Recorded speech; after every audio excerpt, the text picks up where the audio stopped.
এলেম আছে আমল নাই।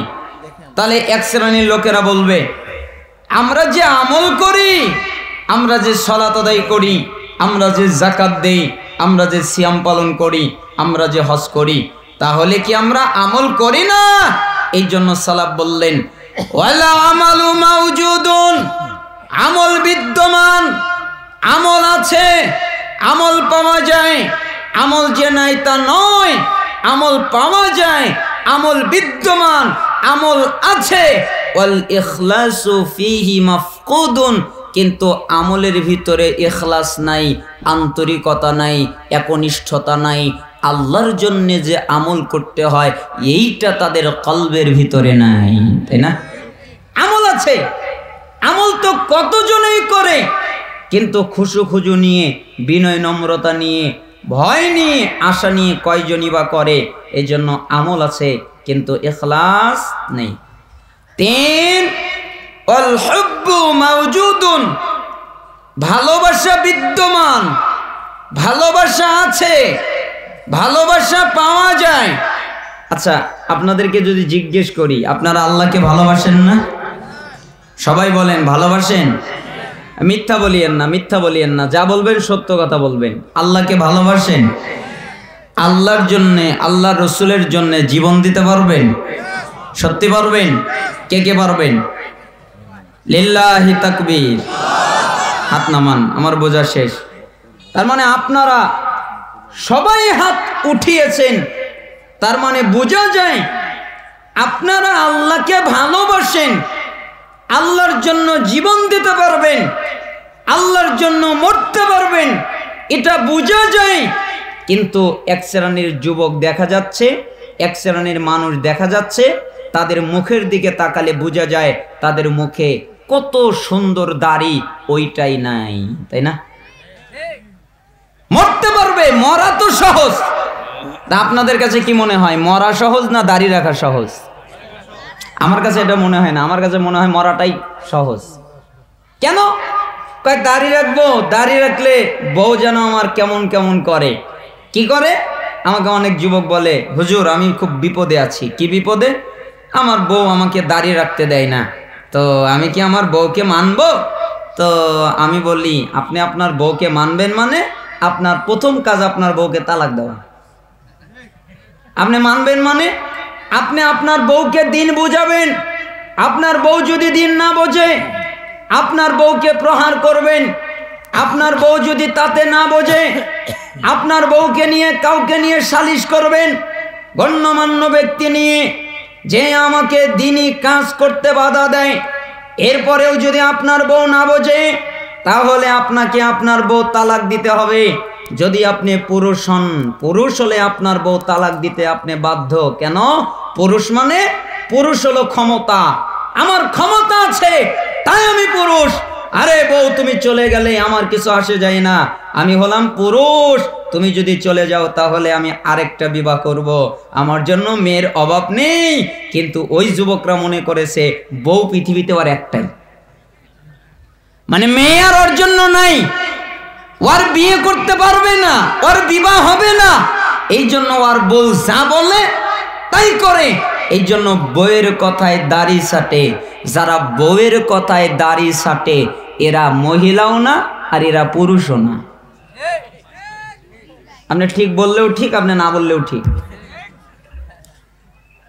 তার মানে আপনি দাড়ি রাখবেন, আপনি টাকনুর নিচে কাপড় কাটবেন, আপনি জিনা ব্যভিচার ছাড়বেন।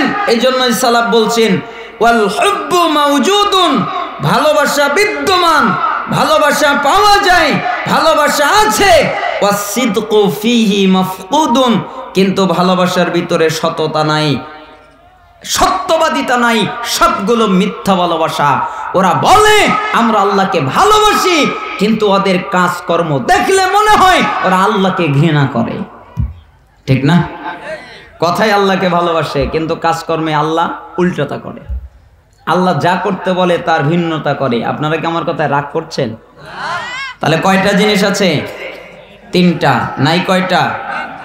1 এলেম আছে, আমল নাই, তার মানে এলেম অনুযায়ী আমল থাকা উচিত। 2 আমল আছে ইখলাস নাই, তার মানে আমলের মধ্যে ইখলাস থাকা উচিত। 3, ভালোবাসা আছে সত্যবাদিতা সততা নাই, তার মানে ভালোবাসার ভিতরে সততা সত্যবাদিতা থাকা উচিত। আল্লাহ তাআলা যেন আমাদেরকে এইটা বুঝার তৌফিক দান করে। আমি আমার খুতবার মধ্যে একটি আয়াত পাঠ করেছি। আল্লাহ তাআলা বলেন, ওয়ামা আতাকুমুর রাসূলু ফাখুযুহু, রাসূল তোমাদের যা দেয় তোমরা তা নাও।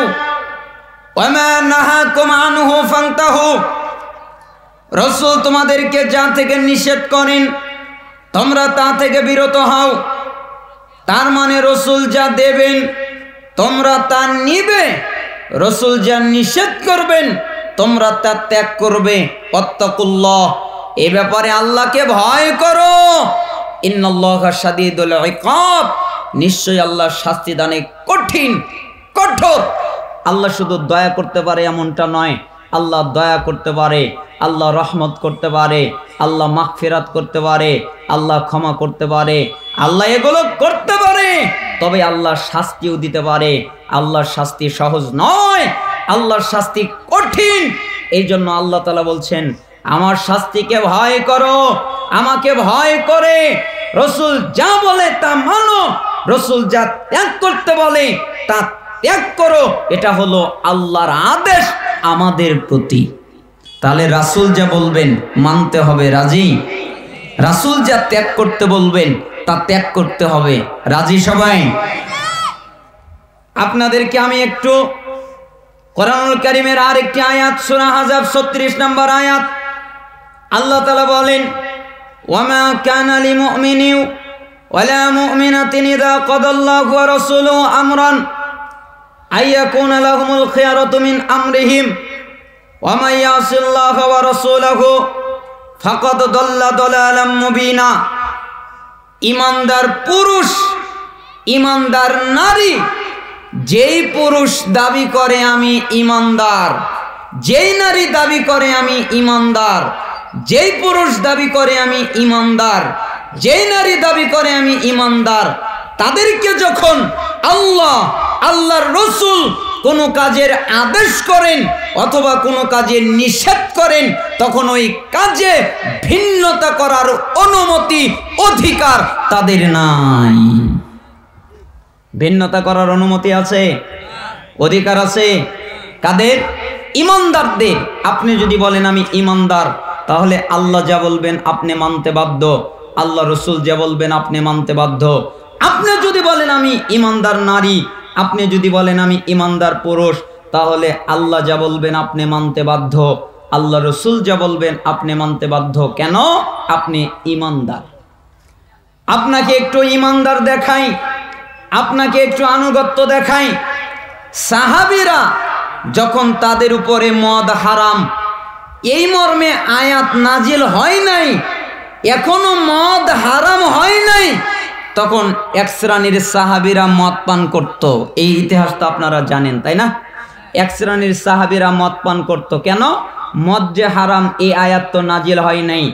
তো এক পর্যায়ে একটা সাহাবী আল্লাহর নবীর কাছে ছিলেন, ওই সময় আয়াত নাজিল হলো, আজকে মদ হারাম করা হলো। সাহাবীকে বলা হলো, সাহাবী দৌড় লাগালেন, বাকি সমস্ত সাহাবীদের কাছে চলে গেলেন। কেন? তারা আজকে মদের মস্ক দিয়ে মদিনার অলিগলি ভরে ফেলেছে। কেন? আজকে তারা মদ পান করবে, আজকে তারা আনন্দ করবে, আজকে তারা উল্লাস করবে, এই জন্য মদ দিয়ে মদিনার অলিগলি ভরে ফেলেছে। একজন সাহাবী দৌড়ে আসলো, আসার পরে সমস্ত সাহাবীদেরকে লক্ষ্য করে বলল, হে আল্লাহর নবীর সাহাবীরা, জি আজকে আয়াত নাজিল হয়েছে, আল্লাহর নবীর উপরে মদ হারাম। তোমরা যারা ঈমানদার তারা তোমরা মদ পান করতে পারবা না, তোমরা মদ পান করতে পারবা না, তোমাদের উপরে মদ হারাম। সাহাবীরা ঈমানদার, সাহাবীরা আনুগত্যশীল, এই জন্য সাহাবীরা দ্বিতীয় কোনো কথা বললেন না। তারা তাদের হাতে একটা লাঠি নিলেন, এরপরে ওই লাঠি দিয়ে সমস্ত মশগুলো ভেঙে ফেললেন, মদগুলো পড়ে গেল। আর একটা বর্ণনায় আছে পাত্রটা উল্টিয়ে দিলেন, এরপরে মদগুলো পড়ে গেল, এরপরে পাত্রগুলো ভেঙে ফেললো। কেন? তারা ঈমানদার, তাই তারা দ্বিতীয় কথা ভাবেনি, তারা বলেনি আজকের দিনে মদ পান করি। যেমন আপনাকে যদি বলা হয় আপনি সালাত আদায় করেন, আপনি বলবেন আগামীকাল ভালো হয়ে যাব। আপনাকে যদি বলা হয় আপনি পর্দায় চলেন, আপনি বলবেন আগামীকাল পর্দায় চলবো। আপনাকে যদি বলা হয় আপনি সুদ বন্ধ করেন, আপনি বলবেন আগামীকাল বন্ধ করব। আপনাকে যদি বলা হয় আপনি ঘুষ বন্ধ করেন, আপনি বলবেন আমি আগামীকাল বন্ধ করব। আপনাকে যদি বলা হয় জিনা ব্যভিচার এগুলোই আপনি বন্ধ করেন, আপনি বলবেন আগামীকাল বন্ধ করব। এই জন্য ইমাম ইবনুল জাওজি রাহিমাহুল্লাহ বলেছেন আগামীকাল এই শব্দটা হলো শয়তানের ধোঁকা। শয়তান যন্ত্রভাবে ধোঁকা দেয়, তার মধ্যে একটা ধোঁকা হলো আগামীকাল। কেন? আগামীকাল ওর জীবনে কোনো দিন আসবে না। কেন? আজকে বলবে আগামীকাল, আবার আগামীকালকে গিয়ে বলবে আগামীকাল। 10 বছর চলে যাবে তাও বলবে আগামীকাল, 30 বছর চলে যাবে তাও বলবে আগামীকাল। একজন সালাফ তিনি বলছেন আমি একটা কাজ করব, এই নিয়ত করেছিলাম আর বলেছিলাম আগামীকাল করব। 40 বছর পার হয়ে গিয়েছিল কিন্তু আমার আগামীকাল আসে নাই। যেদিনকে আমি বলেছি আলিয়াম আজকের দিন, ওই দিন আমি কাজ করতে পেরেছি। তার মানে সাহাবীরা কোনো কথা বললেন না, তারা মদ সবগুলো ফেলে দিলেন। আর একজন সাহাবী বললেন মনে হলো ওই দিন মদিনায় নদী প্রবাহিত হচ্ছে মদের। তার মানে সাহাবীরা ইমানদার, সাহাবীরা আনুগত্যশীল। আল্লাহর নবী সাল্লাল্লাহু আলাইহি সাল্লাম সালাত আদায় করছিলেন, জিবরাইল আমিন আসলেন। হে আল্লাহর নবী, জি আপনি আপনার জুতাটা খুলে ফেলেন। কেন? আপনার জুতায় ময়লা রয়েছে। রাসূল সাল্লাল্লাহু আলাইহি সাল্লাম জুতা খুলে ফেললেন। সাহাবীরা দেখে তাদের জুতাগুলো খুলে ফেলে দিল। এক পর্যায়ে সালাত শেষ হয়ে গেল। আল্লাহর নবী সাল্লাল্লাহু আলাইহি সাল্লাম সাহাবীদেরকে বললেন, সাহাবীরা জি ব্যাপার কি? কি ব্যাপার? আমার কাছে জিবরাইল আমিন এসেছিল, আমার জুতায় ময়লা ছিল তাই আমি জুতা খুলেছি।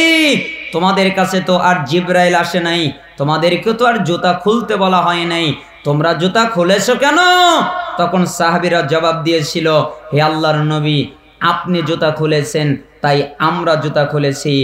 আপনি যদি জুতা না খুলতেন আমরা জুতা খুলতাম না, আপনি জুতা খুলেছেন তাই আমরা জুতা খুলেছি।